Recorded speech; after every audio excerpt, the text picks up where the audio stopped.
নমস্কাৰ সকলোকে সুমলান চেনেলৰ অন্যটা ভিডিঅ'লৈ স্বাগতম জনাইছো।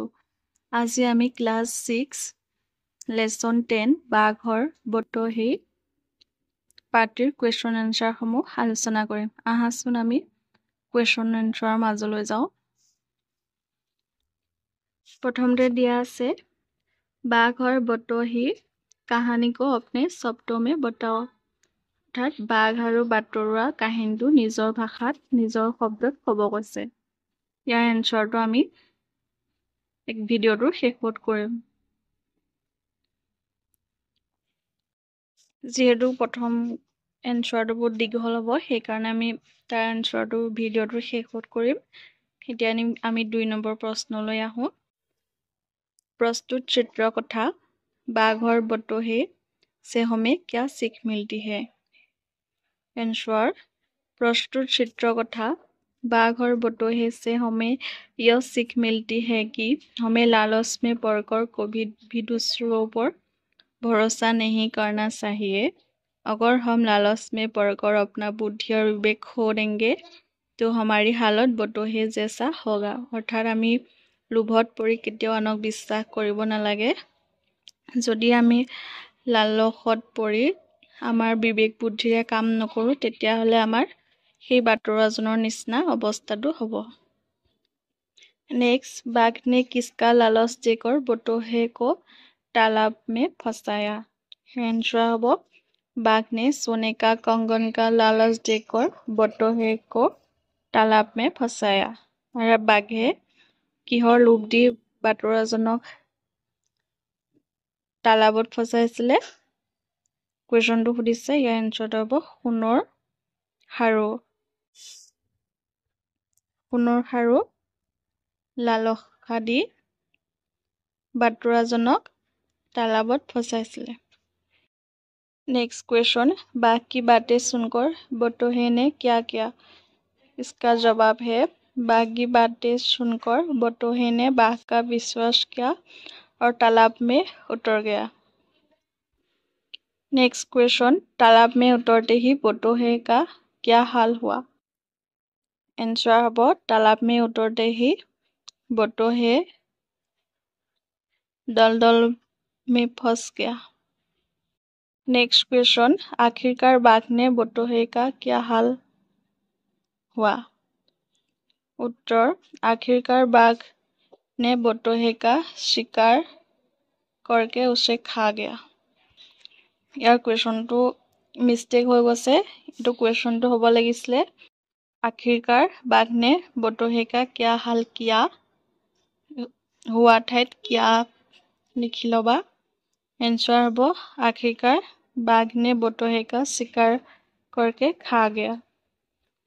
नेक्स्ट 4 नंबर क्वेश्चन दिया से आओ समूह में बैठकर वाक्य बनाने का खेल खेले।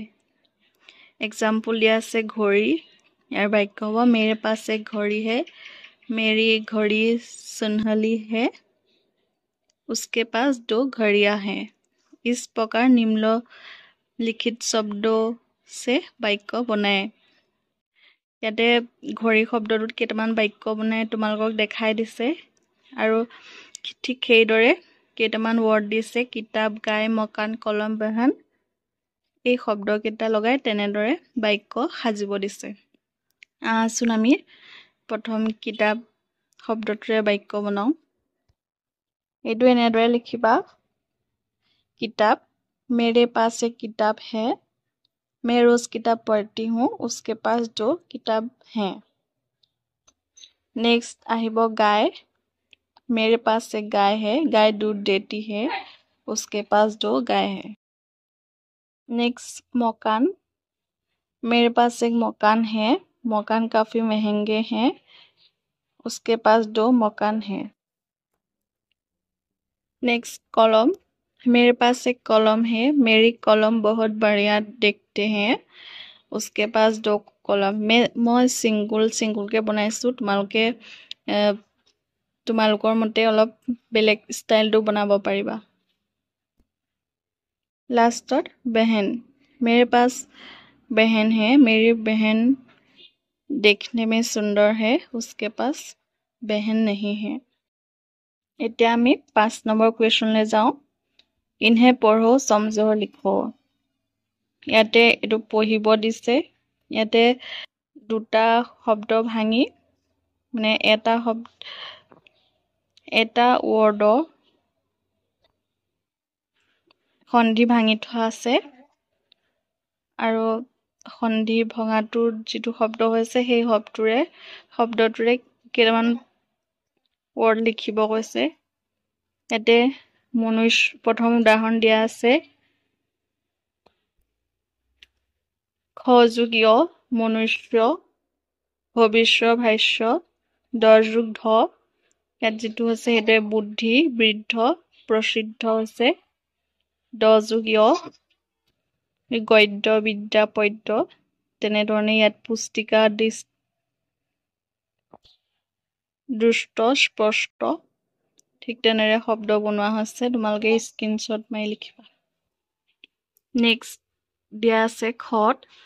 ইয়াতে আকা উচৰিকাবোৰ দিয়া আছে। এইবোৰ লগাই পিনে শব্দ তৈয়াৰ কৰিব কৈছে। প্ৰথমতে ঈশ্ৰিকাৰ, চিত্ৰ, ঈশ্ৰিকাৰ দিয়া আছে ফাৰ্ষ্ট। চিত্ৰ, চিকাৰ, কিতাপ।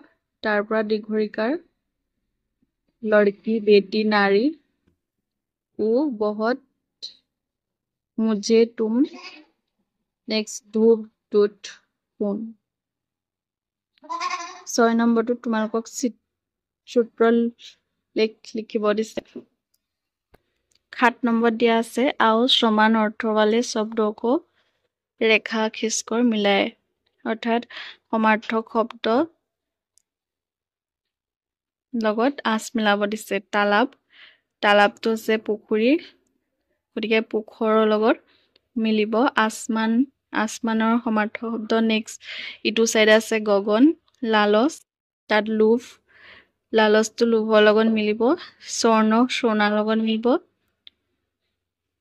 বতহি, পথিকৰ লগত মিলিব।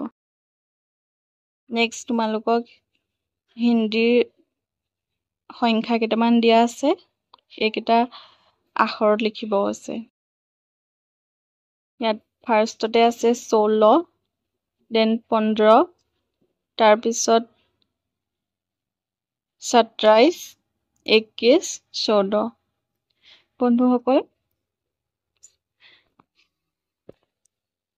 আজিলৈ ভিডিঅ'টো ইমানেই আছিলে।